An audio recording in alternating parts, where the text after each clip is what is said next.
Good morning, everyone. Thank you all so very much for coming out.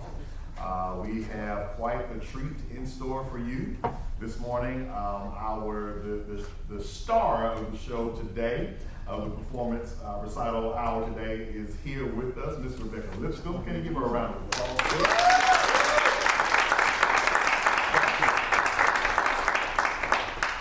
Absolutely in for a treat. Want to thank all faculty. All faculty, just raise your hand. Everyone give them a hand at this time. Thank you so much for coming out. At this time, we will be favored with Back to Bach recital presented by none other than Miss Rebekah Lipscombe. So without further ado, I'm going to get out of the way and let her come in her own way. One more time for Miss Rebekah Lipscombe, Back to Bach piano recital.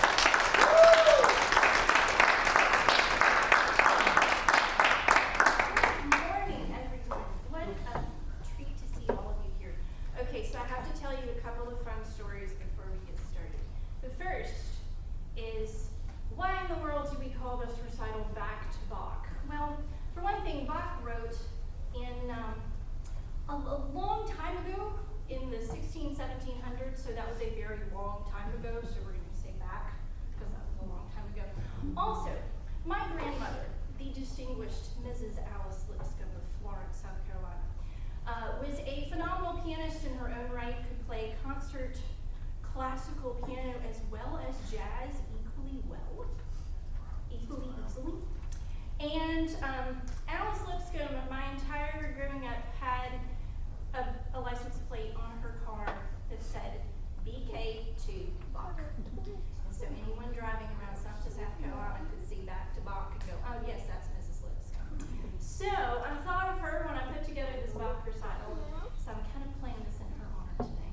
So I'm wondering, y'all, can we get that house light back up a smidgen? Because this is one of things. Thank you. Perfect. Because I want to see your faces. I'm talking to you all day. So we are going to get started with, let me grab my notes. We're going to get started with a couple of short Bach pieces. And I'm going to, throughout today, I'm going to be telling you about who Bach was, about some of the different styles and categories of music that you're going to hear today. But I have one more story to tell you before I play this piece of music. For over 55 years, a local music teachers organization called Music Forum of Jackson has put on a Bach festival, and it's always been held here at Hinds. So students throughout the state from 1st through 12th grades come here every February and play not just Bach music, but music written during the Baroque era, which was from 1600 to 1750. I grew up doing that festival. And so when I was 9 years old, students, y'all know I have a twin sister. So me and my twin sister, one very cold gray February, we and our parents drove up here from the coast to come to our first Bach festival. And for 9 consecutive years, we did the Bach festival. And that first Bach festival was 25 years ago. And so 25 years later, I find myself getting to stand up here on stage in this same recital hall where I played countless recitals. And I get to teach y'all. And I get to play some of this Bach music. So I want to play for you the very first piece that I ever learned for a Bach festival. And it is called Minuet in Gigue.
Now, the Baroque era ends in 1750, and Johann Sebastian Bach, who wrote all the music I'm playing today, also, you may notice in your program, died in 1750.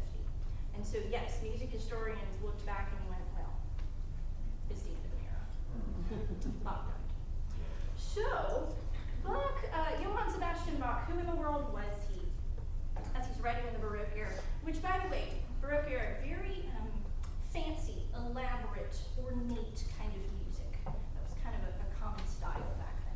So you're going to hear just a lot of notes, a whole lot of notes, an unbelievable amount of notes. And some of these sections where I'm like, really, Bach, did you have to give me that much to do right now? This is a lot.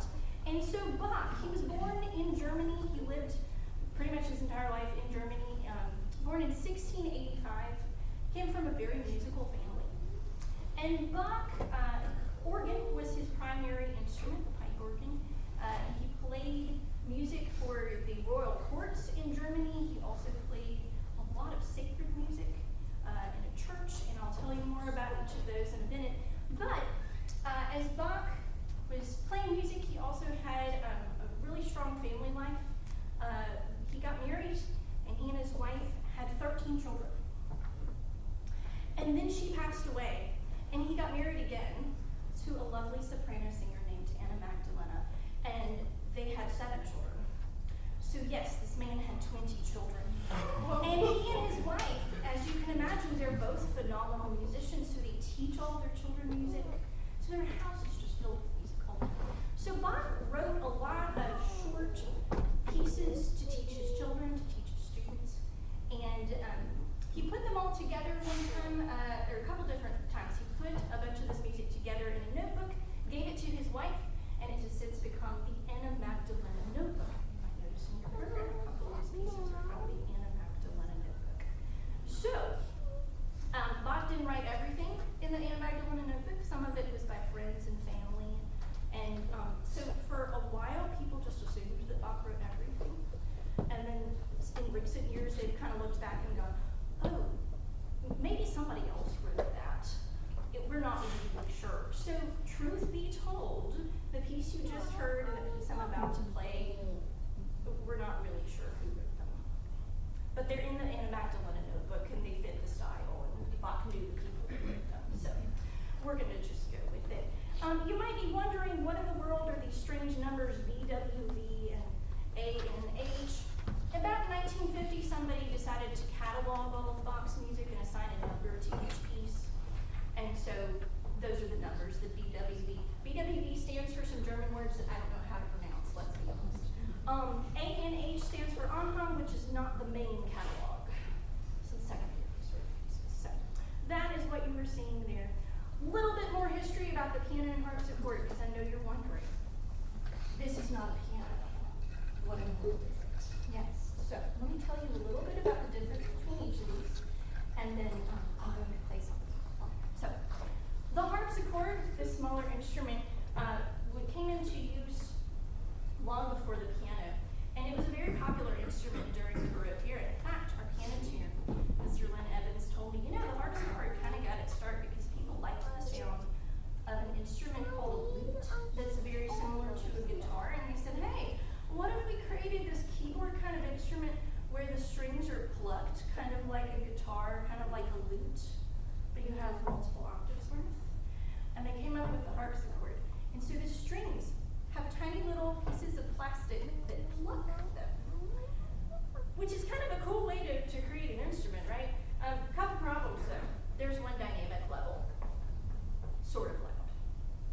Not loud, not quiet, just sort of loud.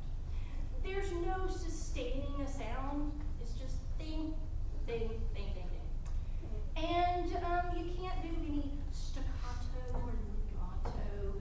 It's just all the same.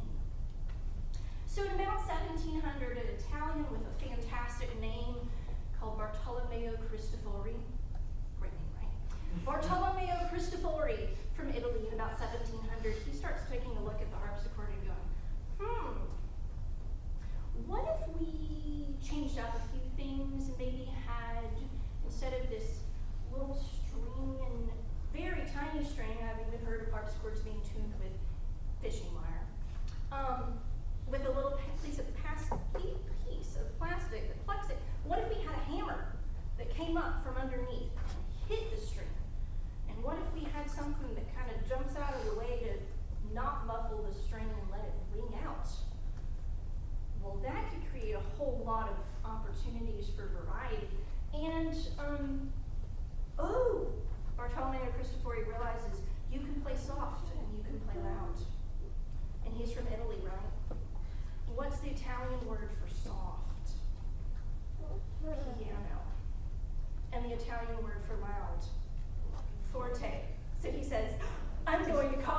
The piano forte, the soft loud. Yes, yes, because lo and behold, you could play soft and loud. And so it kind of developed into what we know today, and we just call it the piano forte. No, we don't call it the piano forte, do we? We call it the piano. So when you hear this instrument, you're really just hearing the soft loud. So enough about the harpsichord, by the way. The lovely artwork you see was just completed this week. The Hinds Art Department students got to create this mural for us. It is admittedly not necessarily period appropriate for a harpsichord, but it's very Hinds appropriate, isn't it? It's really lovely. So you get to admire the artwork while you hear the harpsichord. It's pretty great. So I'm going to play another one of the pieces from the Anna Magdalena notebook, and this one is called Musette in D.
And suddenly you could play in any key.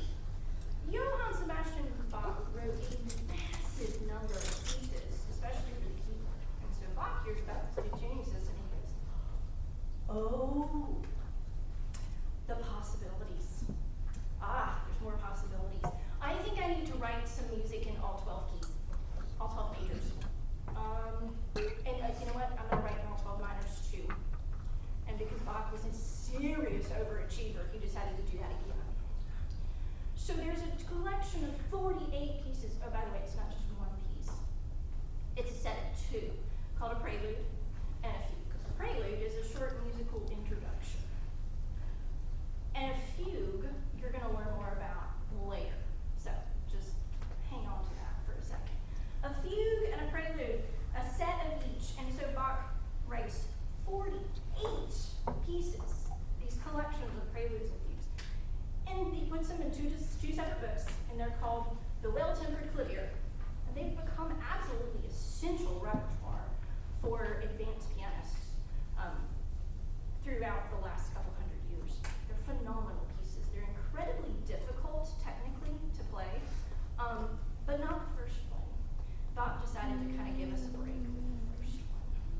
And so the prelude especially is just really lovely. And I could play it on the harpsichord, but it would be a little boring. So it's more fun to play it on the piano, so I'm just going to play it on the piano if y'all don't mind. But this is Prelude number 1 from the first book of the Well-Tempered Clavier.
next piece on the program is called Invention number 10. And you notice that it is from a collection called Two-Part Inventions.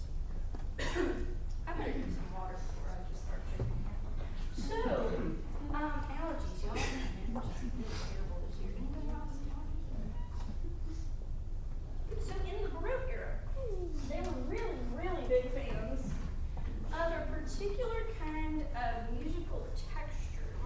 What do I mean by musical texture? So in music, sometimes you have a single melody with some harmonic accompaniment. We call that homophonic. Yes, homophonic. Sometimes you have only a single melody line and absolutely nothing else, and we call that monophonic, and that was back in the Middle Ages. Gregorian chant, anybody? Yeah. And homophonic is more of the standard today, but back in the Baroque era, they were obsessed with a particular texture called polyphonic. Anybody know what poly means? Many. And phonic means sound. You see where this is going. Many sounds. Many equally important melodies at the same time. Does this sound like organized chaos? Yes. It is. It is. So Bach wrote this whole collection called Two-Part Inventions. I'm not really sure why he called it an invention. I don't know that he invented inventions, but it's a collection of piano pieces, harpsichord pieces, organ pieces that had two equally important melodies at the same time. He also had a collection called Three-Part Inventions, and that has 3 different melodies at the same time. So I wanted to play for you an invention, and I wanted to play it on the harpsichord so that you can join with the harpsichord. Isn't that an interesting instrument? So I want to play this, but before I do, I wanted to tell you a little bit about what the learning process is for Bach. As you can imagine, it's the Baroque era. We're all about being really extra. A lot of extra notes, a lot of ornate styles. So Bach is very technical, and if you ever want to play Bach, which is absolutely worth the effort to play Bach, it takes a really, really strong attention to detail. And what I mean by that is you not only have to figure out every single one of these bajillion notes that you have to play, but you also have to be really, really careful with which finger plays which note at what time, because otherwise your fingers turn into a pretzel, and then it really is chaos. So it takes a lot of really, really concerted effort and attention to detail, but my goodness, it's worth it. So I wanted to play for you Invention number 10 in G major. This one is particularly fun because it's in 9/8 time. Okay, so I have the blessing and joy of having my little students and my big students in the same room. And it really makes my heart happy. So I have to ask my big students, because I don't know my little students, my little students who play this. What is 9/8 time? 8 notes in a measure. Say that again, Michael. 9/8 notes in a measure. 9/8 notes in a measure. Thank you, Michael. So 9/8 notes in a measure. So we've got 1, 2, 3, 4, 5, 6, 7, 8, 9. 1, 2, 3, 4, 5, 6, 7, 8, 9. That's what's happening in that. So invention number 10. Here we go.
But because you can't sustain sound on a harpsichord, you can't have one long note that's held out for, like 12 beats or something.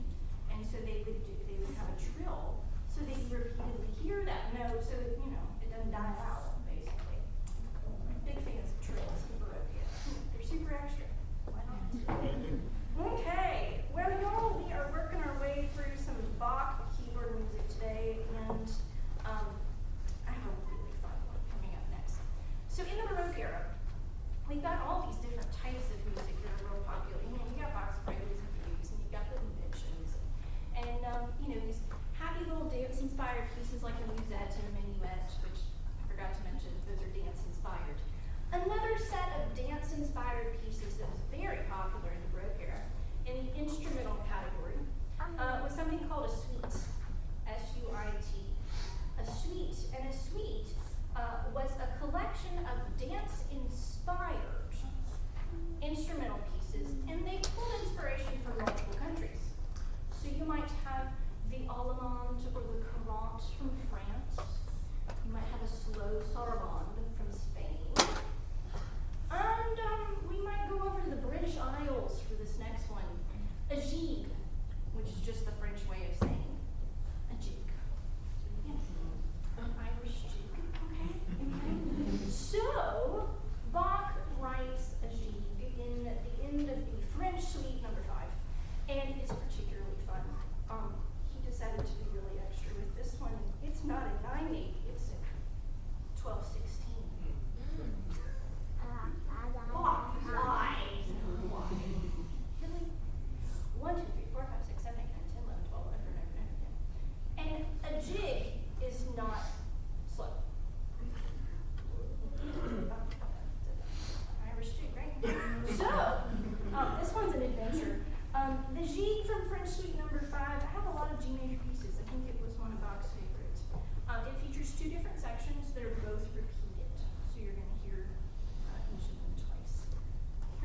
trying to get all of those little, phone terms and all of the different things figured out. And I am frustrated with it, and I don't want to practice and things aren't going well. And then suddenly one day my fingers go, oh, that's what we're doing. Got it. And then they stop complaining, and then it's just muscle memory. And so a lot of these pieces, like the one I just played, I played that my senior year of college, senior year of high school. Now, 16 years ago. And I hadn't really played it much since then, and so last week it was spring break, and I just had to practice, and what I really had to do was just remind my fingers, hey, chill out, this is what you're doing here. Got it? Okay, y'all can stop playing now. And so I just had to remind myself with muscle memory. So I wanted to completely shift gears for these last couple of pieces, because we've heard a lot of just straight up keyboard music that Bach wrote, and it's fantastic. But Bach was a deeply religious composer. Bach's whole life in his later years centered around writing music for the church. And back before the Baroque era, a very important thing happened in church history called the Protestant Reformation. A little bit of backstory so you can really appreciate what you're about to hear. Back before the Protestant Reformation, Catholicism was the only real religion within Europe. And in the Catholic Church, the entire church service was in Latin. There's just one problem. Only the people who worked for the church learned Latin. So everyone else went to church, but they had no idea what was being spoken or sung, because it was all in Latin and they didn't know Latin. And so in the Protestant Reformation, along comes a monk named Martin Luther, who says, you know what? I've got a lot of things that I'm taking issue with the Roman Catholic Church, but one of them is music. He said, you know what? Not only does the church service need to be in a language people can understand, we also need to have the music be in a language that people can understand. Not the Latin Gregorian chants, but like if you're in Germany, you need to be singing hymns and stuff in German because you can understand that for people who speak German.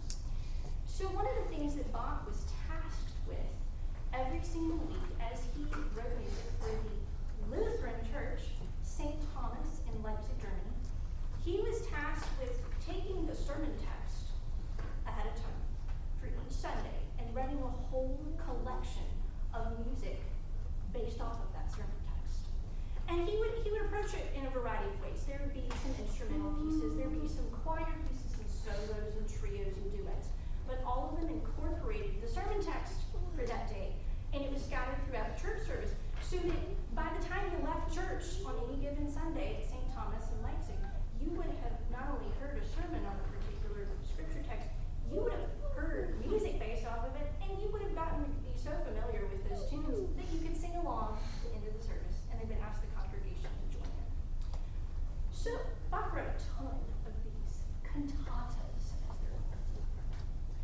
And it's not a lot of instrumental music. It's mostly vocal and stuff. But there was a composer, pianist named Friedman. I'm not really sure how to pronounce his first name. Any guesses? You see his name in your program? He was from Germany. I don't speak German. What y'all think? My guess is as good as yours. Should have looked that up, shouldn't I? So Friedman, he was I said German, I meant Polish. He's a Polish pianist and composer. Right around World War II, he was also Jewish. I think that might have caused some problems. Polish, Jewish, and it's World War II. And Friedman goes, okay, so I'm not safe. Thankfully, got offered, somebody said, hey, can you come to Australia and do a piano tour in Australia? Right before World War II started. And he was like, what? I think I'm going to take up this offer to go to Australia. Y'all, he ended up spending the rest of his life in Australia. And he was spared from destruction. And so he wrote a lot of piano pieces, performed a lot, he was very popular, very deeply respected by his peers.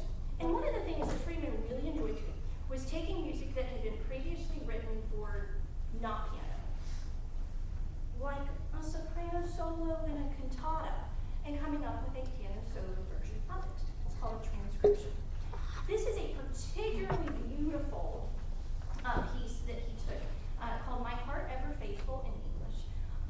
Soprano solo, and I really just enjoyed this one. I heard somebody else play it at a piano concert a number of years ago, and I loved it so much. I was like, oh, I have to learn it. I have to learn it. So enjoy My Heart Ever Faithful from a cantata for the Lutheran Church.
melody that we call the subject. And it gets presented first. But a fugue is not just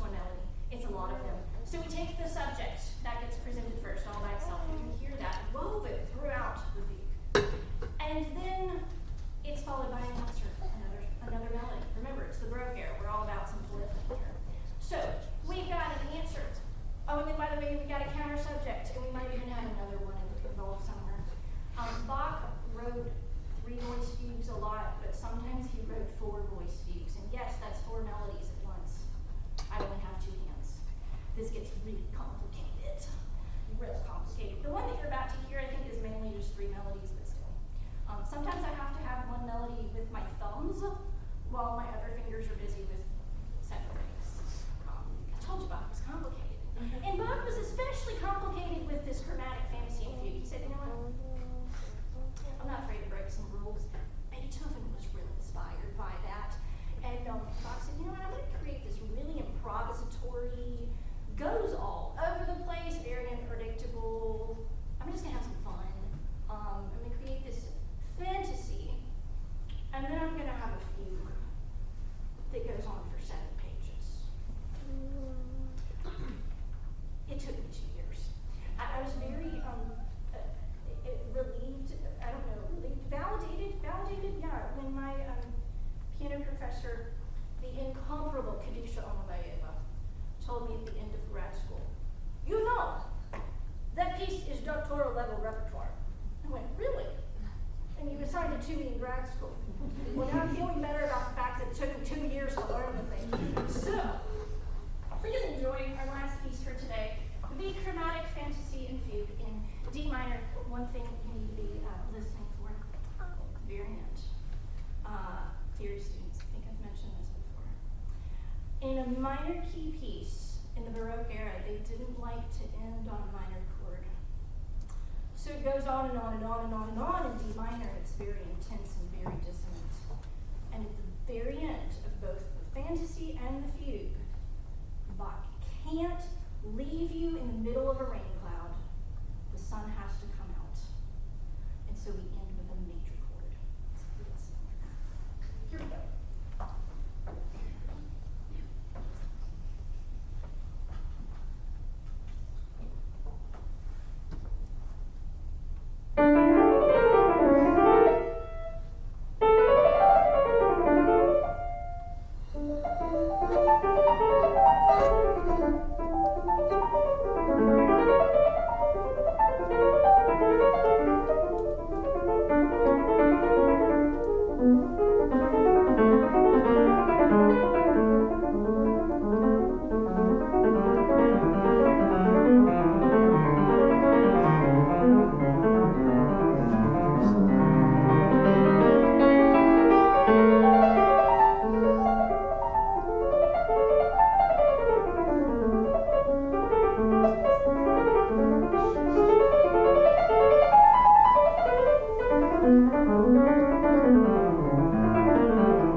certain keys couldn't be played, but what instrument was it that you mentioned?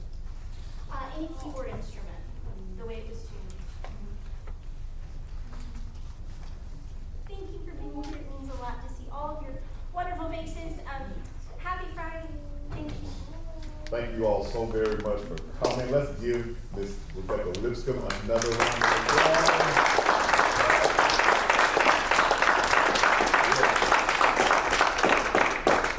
Ms. Lipscombe is affectionately known in choir as